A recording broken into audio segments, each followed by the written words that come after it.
어떤 장로님이 천국에 갔습니다.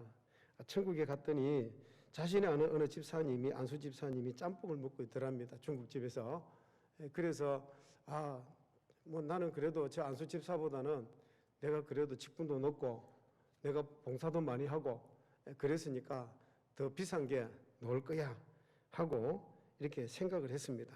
양장피나 탕수육은 나오겠지 그랬는데 나오는 음식이 짜장면이 나오더랍니다. 그래서 기분이 조금 상해가지고 하나님 앞에 항의를 했답니다. 아니 이럴 수가 있습니까? 제가 세상에 있을 때 저 안수 집사보다 헌금도 많이 하고 봉사도 많이 하고 많이 생겼는데 하나님 짜장면이 뭡니까? 그래도 좀 이렇게 맛있는 비싼 양장피나 탕수육은 나와야 되는 거 아닙니까? 하고 말을 했더니 하나님이 이렇게 대답을 하더랍니다. 야 장로야 그냥 주는 대로 먹어라. 너희 담임 목사는 지금 배달 나갔다. 그러더랍니다. 그러니까 세상에서 그거는 하나님 나라 가면 아무것도 아니라는 거죠. 여러분 목사도 잘못하면 배달 나가야 되는 거예요. 어쨌든 우리가 생각하는 그 하늘 나라에는요, 우리가 세상에서 생각하는 거하고는 다릅니다. 우리가 이 땅에 살 때 어떻게 살았느냐 이게 참 중요한 거죠. 오늘 본문에 보면 이렇게 말씀을 합니다. 믿음이 없이는 기쁘시게 못하나니 그랬습니다. 우리가 믿음이 없이는 하나님을 기쁘시게 못한다고 말씀을 합니다. 하나님께서 우리에게 은혜를 베풀어 주시고 성령께서 감동을 주셔서 우리의 믿음이 더 굳세지기를 원합니다. 우리가 살아가면서 하나님을 기쁘시게 하는 자가 되기를 원하시는 거죠. 어느 교회에서 재직들을 모아놓고 이렇게 수련회를 했습니다.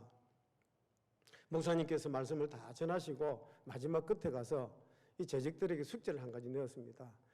그림을 하나씩, A4 용지를 하나씩 다 주었는데 거기에는 그림이 그려져 있습니다. 무덤도 있고 그 다음에 이제 큰 직사각형 모양의 비석도 있고 그런 그림을 하나 내주었습니다. 그리고는 숙제가 뭐냐 하면 당신들 집에 가서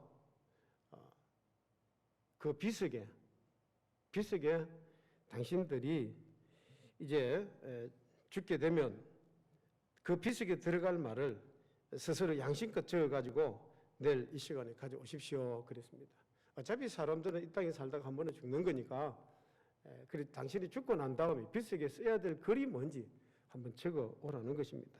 그 다음 날 되었습니다. 목사님은 재직들에게 숙제를 해왔는지 이제 확인을 해봅니다. 그런데 아무도 숙제를 해온 사람이 없는 거예요. 그래서 목사님이 어떤 권사님에게 권사님이 왜 숙제를 안 해왔습니까? 하고 물었습니다. 이 권사님 대답이 이렇습니다. 목사님 사실은 숙제를 받아놓고 밤새도록 혼자서 고민을 했는데 내가 지나간 삶을 다 돌이켜보았지만 하나님 앞에 내놓을 만한 자기 비석에 쓸 만한 글이 생각이 안 나더랍니다. 어느 암흑의 권사 그저 묵고 살다가 죽었노라 이렇게 써야 될 텐데 어떻게 내 손으로 그걸 써서 가져옵니까? 그리고 또 어느 집사님에게 또 물었습니다. 집사님은 왜 안 써왔습니까? 숙제 왜 안 냅니까? 하고 물었더니 이 집사님도 이렇게 대답을 합니다. 양심껏 써오라고 말씀을 하셨는데 양심껏 쓴다면 이렇게 써야 될 것 같습니다. 암흑의 집사 그저 자신만을 위해 살다가 죽었노라. 그런데 내가 내 자신만을 살다가 죽었는데 그걸 내 비석에 쓰라고 내가 내놓겠습니까? 그렇게 이야기를 하더랍니다. 그날 저녁에 참 자기들의 삶을 한번 돌아보면서 정말 우리의 삶이 이래서는 안 되겠다. 그러면서 회개 기도하고 그렇게 은혜가 넘쳤다고 말씀을 합니다. 우리 야고보서 4장 14절에 야고보 사도가 우리에게 뭐라고 말씀을 하는지 한번 보십시다. 야고보 4장 14절 같이 읽어보겠습니다. 내일 일을 너희가 알지 못하는도다. 너희 생명이 무엇이냐? 너희는 잠깐 보이다가 없어지는 안개니라.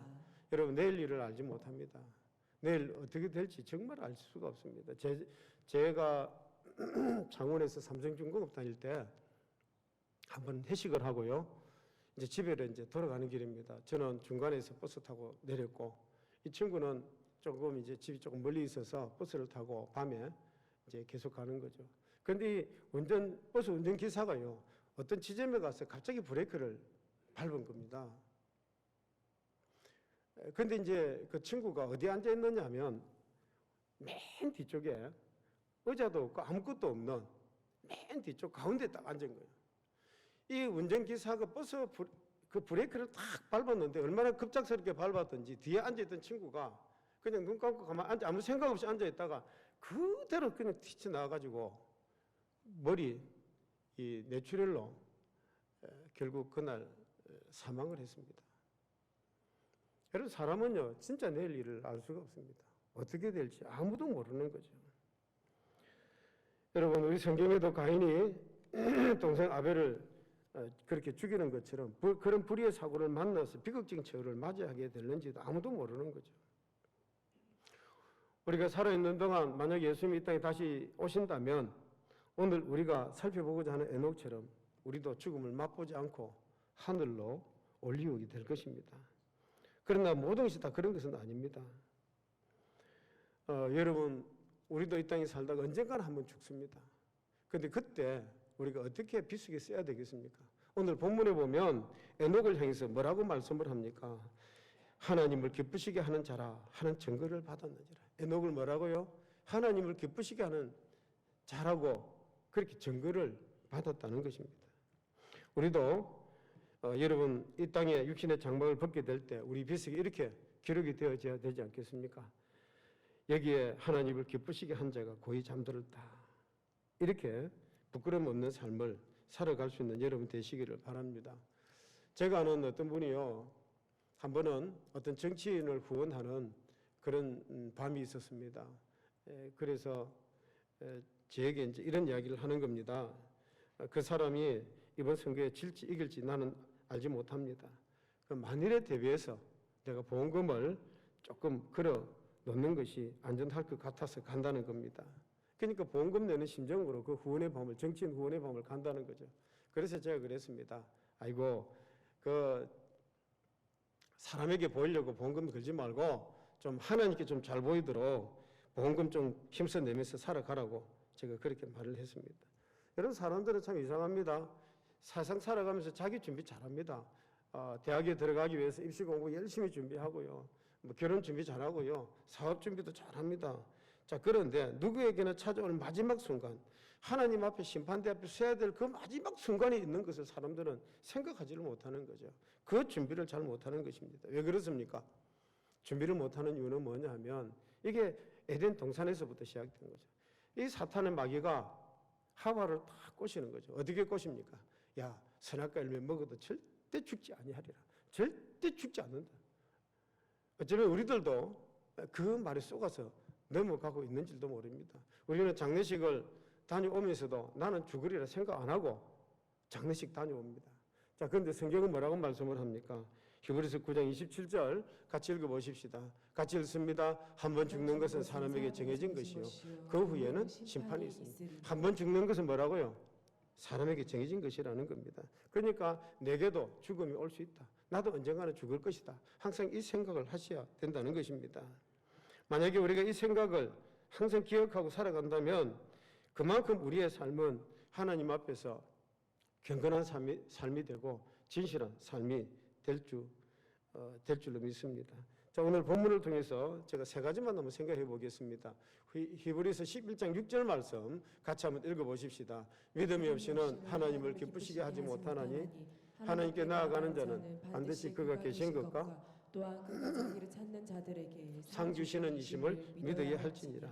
자, 첫 번째는 뭐냐면 믿음이 없이는 하나님을 기쁘시게 하지 못한다는 거죠. 믿음이 없이는 하나님을 기쁘시게 할 수가 없습니다. 우리가 하나님을 기쁘시게 해드리려고 하면 무엇보다도 우리에게 믿음이 있어야 되는 것입니다.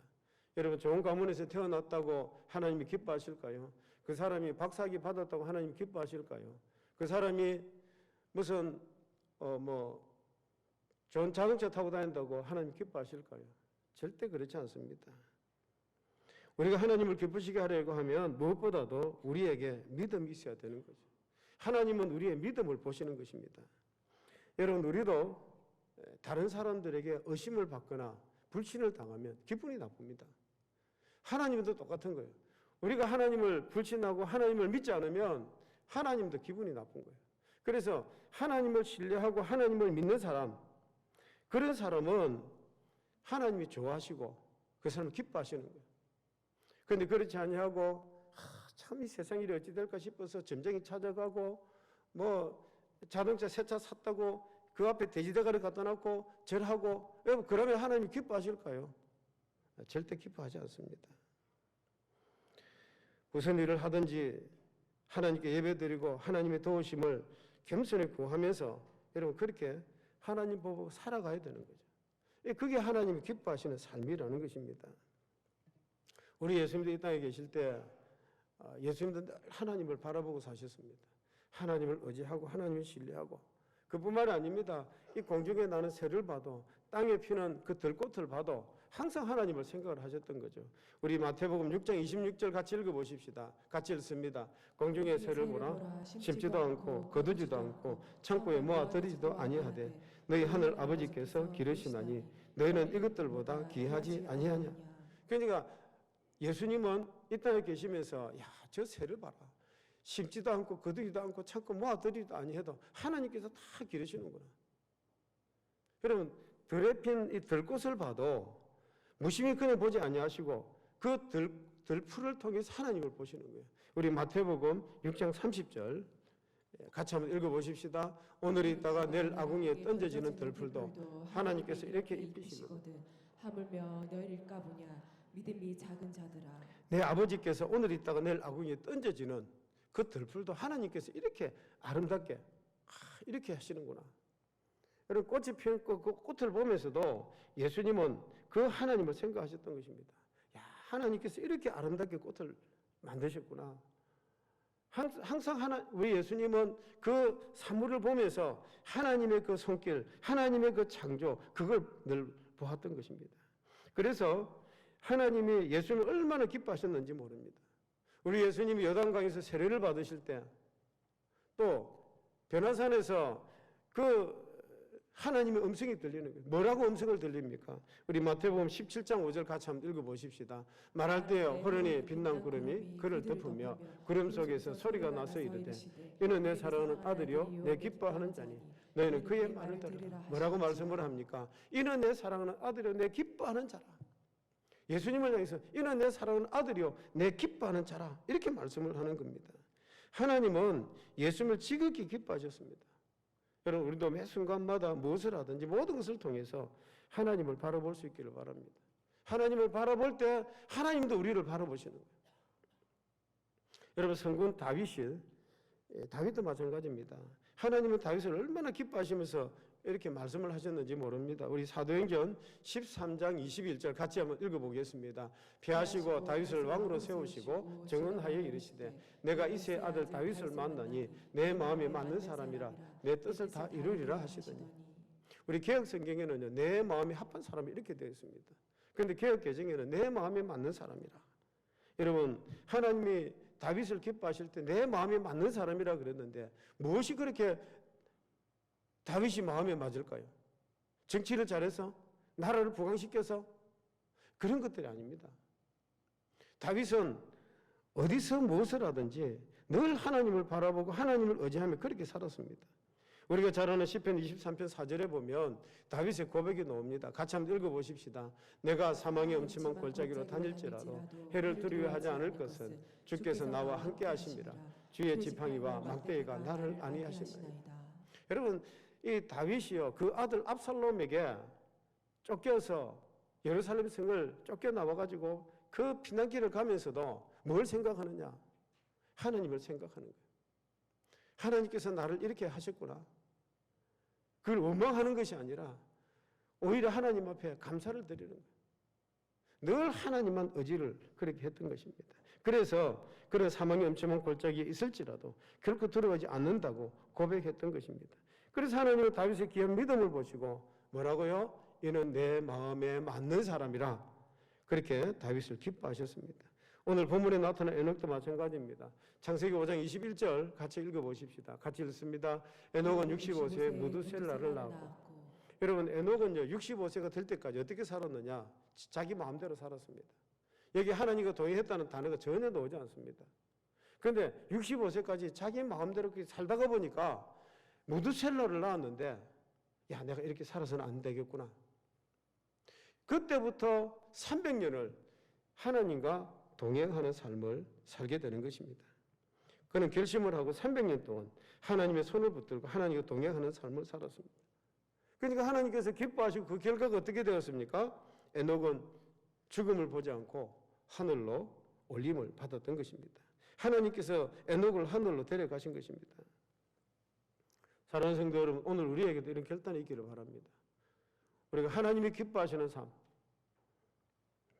지금까지 어떻게 살았든지 간에 이제는 내가 정신 차리고 내가 하나님 손을 붙들어야지, 내가 믿음으로 살아야지, 이런 결단이 있는 오늘 여러분 되시기를 주의 이름으로 축복합니다.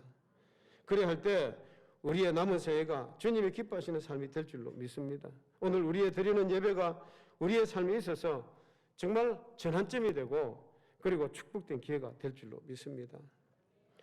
자, 우리 히브리서 11장 6절 중간절 말씀입니다. 같이 한번 읽어보십시다. 하나님께 나아가는 자는 반드시 그가 계신 것과, 두 번째는 뭐냐면 하나님이 계신 것을 믿어야 됩니다. 하나님이 계신 것을 믿어야 됩니다. 아마도 하나님은 계신 것 같아, 그러면 안 되는 거죠. 하나님은 분명히 살아계십니다. 하나님은 분명히 계십니다. 이런 믿음으로 하나님을 기쁘시게 할 수 있는 것입니다. 그래야 할 때 하나님은 그 믿음을 보시고 기뻐해 주시는 것입니다. 남미의 에콰도르에 가면 그 교인들 수에 비해서 엄청나게 선교사를 많이 파송하는 교회가 하나 있습니다. 그 교회가 어떻게 세워졌는지 그 배경에 대한 이야기입니다. 미국 시카고에 가면 휘튼 칼리지라는 유명한 교회가 있습니다. 여러분들이 잘 아는 부흥사 빌리그레 목사님도 휘튼 칼리지를 나왔습니다. 1956년도의 일입니다. 그 학교에 짐 엘리엇이라는 아주 뛰어나고 경건한 학생이 있었습니다. 그리고 그 친구 4명이 있었어요. 그 5명이죠. 이 친구 5명이 늘 기도합니다. 하나님 주신 소명 감당하려고. 그들이 어디에다가 선교지를 정했느냐 하면 에콰도르에 가서 복음을 전하리라. 그 에콰도르에 가면 아쿠아족이라고 하는 그 세상에서 가장 악독하기로 소문난 식인종들이 살고 있습니다. 그곳에 사람들이 들어가서 많이 죽고 이 사람을 잡아먹는 사람들, 이 식인종들이 사람을 잡아먹는 거예요. 그러니까 이 선교사로 갔던 사람들이 거기서 많이 죽었습니다. 자, 이 짐 엘리엇과 이 친구 4명은 그곳에 가서 복음을 전하기로 이미 그들은 날짜를 정했습니다. D-Day를 정하고 그곳에 가서 우리가 복음을 전하리라. 그러면서 거기에 갈 준비를 하나하나씩 준비를 다 했습니다. 학교 졸업하고 그들은 그곳에 가서 복음 전하기 위해서 이제 비행기를 타고 이렇게 삐라를 뿌리고 또 이제 음식물이라든지 옷이라든지 뭐 필요한 이런 것들을 막 보내주면서 우리는 당신들과 만나기를 원합니다. 우리가 당신들에게 정말 좋은 소식, 복음을 좀 전하고 싶습니다. 그래서 삐라를 막 뿌렸습니다. 그리고 마지막에 삐라를 우리가 몇 월 며칠 날 어느 장소에서 당신들과 만나기를 원합니다. 꼭 그 자리에 놓으십시오. 그렇게 삐라를 다 뿌렸습니다.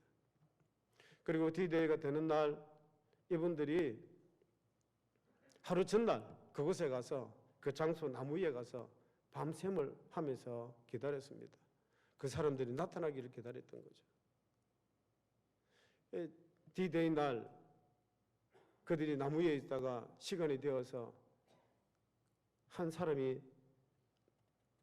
지상으로 내려옵니다. 아무 일이 없었습니다. 또 두 번째 사람이 또 지상으로 이렇게 내려옵니다. 아무 일이 없었습니다.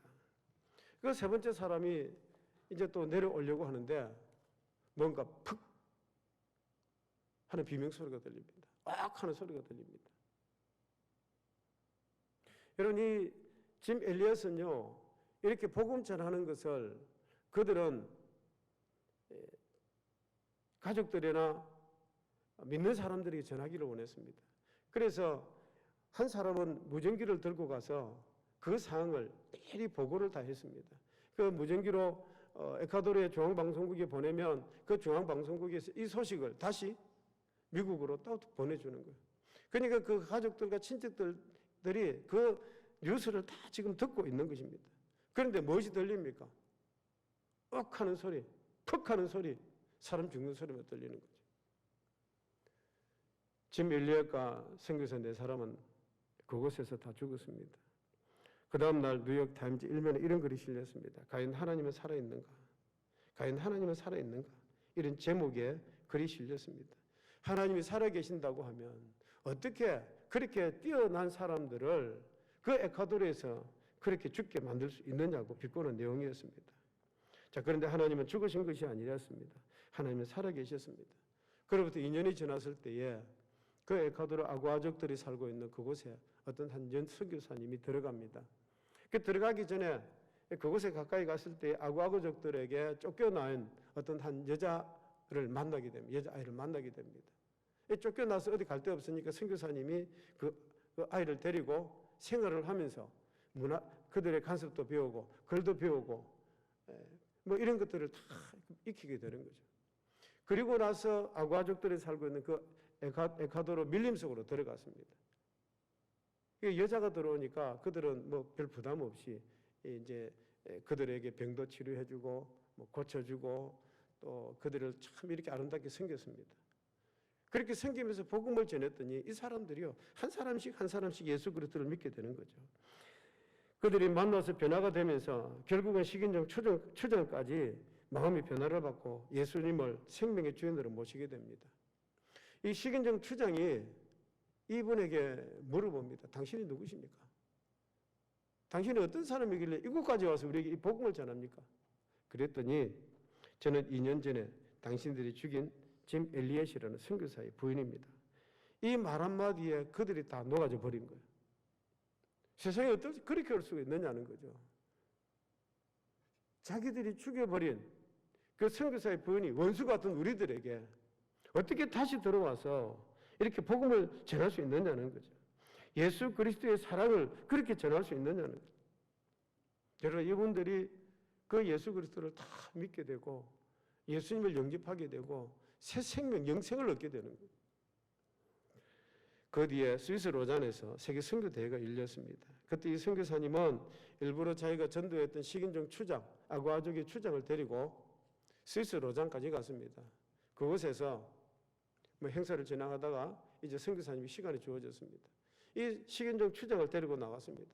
그랬더니 이 추장이 그 앞에 나가서 큰 절을 하면서 이렇게 자기 부족의 죄를 용서해달라고 사죄를 했습니다. 그리고 난 뒤 이 여선교사님은 강단으로 올라갔습니다. 그의 손에 뉴욕 타임즈가 들려져 있었습니다. 그것은 몇 년 전에 과연 하나님은 살아계신가? 라는 그 신문 제목이 기사가 실렸던 바로 그 신문이었습니다. 여러분, 우리 하나님은 분명히 살아계십니다. 저는 오늘 여러분들에게 하나님이 살아계신다는 이 분명한 사실을 밝혀 보여드리기 위해서 내 남편을 죽인 식인종 추장을 일부러 이 자리에 초청해 왔습니다. 내 남편과 4명의 선교사님의 죽음을 우리 하나님은 결코 헛되게 하지 아니하셨습니다. 이들을 위해서 하늘의 미랄이 되게 하신 것입니다. 여러분, 하나님의 놀라운 역사는요, 그것으로 끝나지 아니하고 그 에콰도르에 교회가 세워지고 그 교회가 교회 수에 비해서 엄청난 선교사를 파송하는 그런 교회가 되어진 것입니다.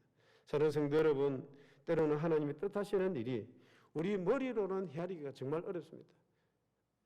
우리가 살아가면서 내 앞에 일어나는 이 사건들을 보면서 하나님 왜 이럴 수가 있습니까? 하나님 내가 원한 것은 이게 아닌데 왜 이런 일이 생깁니까? 여러분, 그럴 때 있지 않습니까?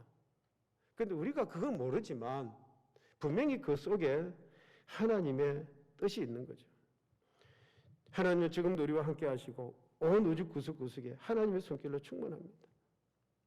하나님이 살아계심에 있음을 믿는 여러분 되실 때에 하나님이 기뻐하시는 줄로 믿습니다. 세 번째로, 하나님은 자기를 찾는 자들에게 상 주시는 이심을 믿어야 합니다. 히브리서 11장 하반절, 6절 하반절입니다. 같이 읽습니다. 또한 그가 자기를 찾는 자들에게 상 주시는 이심을 믿어야 할지니라. 여러분, 하나님을 찾는 자들에게 하나님은요, 상을 주시는 분이십니다. 상급을 주시는 분이십니다. 우리 마태복음 7장 7절 이렇게 말씀을 합니다. 같이 읽습니다. 구하라 그리하면 너희에게 주실 것이요, 찾으라 그리하면 찾아낼 것이요, 문을 두드리라 그리하면 너희에게 열릴 것이니. 우리가 하나님을 찾을 때 하나님은 우리에게 모습을 숨기시는 분이 아닙니다. 우리가 하나님을 찾을 때 하나님은 자기 자신을 나타내시는 겁니다. 뿐만 아니고 자기를 찾는 자들에게 우리 하나님은 상을 주시는 하나님이십니다. 여러분, 하나님을 찾지 않고 하나님을 저버리면 어떻게 될까요? 상을 주시는 것이 아니라 벌을 주시겠죠. 이런 이스라엘 백성들이 출애굽을 했습니다.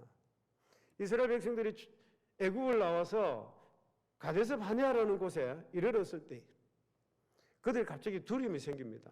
그래서 모세에게 부탁을 하는 거죠. 우리가 가나안 땅을 먼저 정탐하고 가나안 땅 들어갑시다.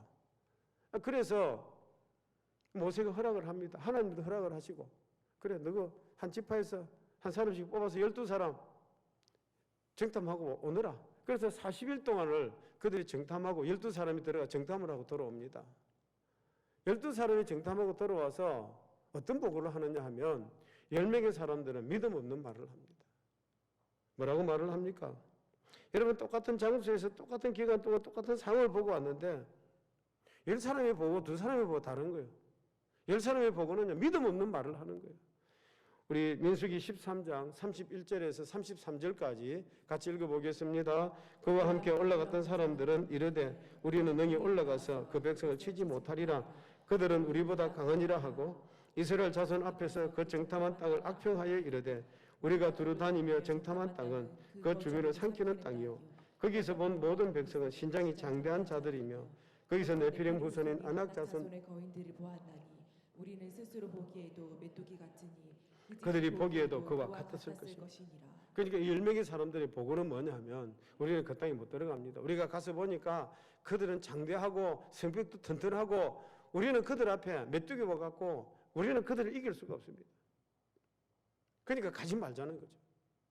자, 그런데 여호수아 갈렙은 똑같은 상황에 똑같은 시간에 똑같은 모든 것을 보고 왔지만 그렇게 말을 하지 않습니다. 여러분, 이스라엘 백성들이요, 애굽을 나와서 가데스 바네아 오기까지 하나님의 기적을 그들이 얼마나 많이 경험을 했습니까? 홍해 강을 건너고 썰물을 탐물고 만드는 그런 기적들을 그들이 많이 경험했지만 그들은 믿음이 없는 거예요. 믿음이 없는 거예요.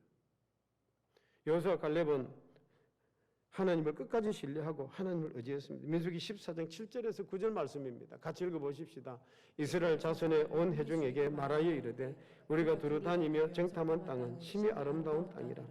여호와께서 우리를 기뻐하시면 우리를 그 땅으로 인도하여 들이시고 그 땅을 우리에게 주시리라. 이는 가연 젖과 꿀이 흐르는 땅이니라. 다만 여호와를 거역하지는 말라. 또 그 땅 백성을 두려워하지 말라. 그들은 우리의 먹이라. 그들의 보호자는 그들에게서 떠났고 여호와는 우리와 함께 하시느니라. 그들을 두려워하지 말라 하나. 그러니까 여호수아 갈렙은요, 결코 그렇지 않다는 거죠. 하나님께서 우리에게 약속하셨고 우리가 그 약속을 믿고 나가면 그들은 우리의 밥이라는 거죠. 하나님께서 우리에게 주시겠다고 약속하셨는데 올라갑시다. 우리가 얼마든지 그 땅을 차지할 수 있습니다. 그랬습니다. 여러분, 결과는 어땠을까요? 결과는요, 똑같이 애굽에서 나와서 똑같이 40년 동안 강에서 훈련을 받습니다. 그런데 믿음이 없는 말을 하는 그 사람들은요, 그 강에서 다 죽었습니다. 그리고 여호수아 갈렙과 그 20세 이하의 그 사람들이 자라나서 가나안 땅에 축복의 땅을 그들이 상으로 받았던 것입니다. 하나님은 자기를 찾는 사람에게 상을 주시는 하나님이십니다.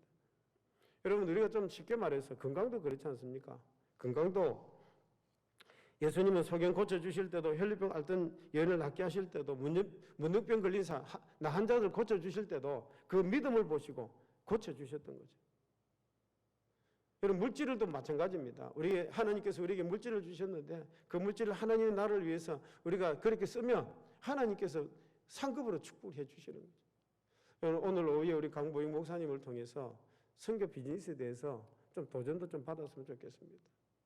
그래서 우리가 하나님의 나라, 그 나라를 위해서 우리가 일을 할 때에 하나님께서 주시는 상급들이 있는 거죠. 여러분,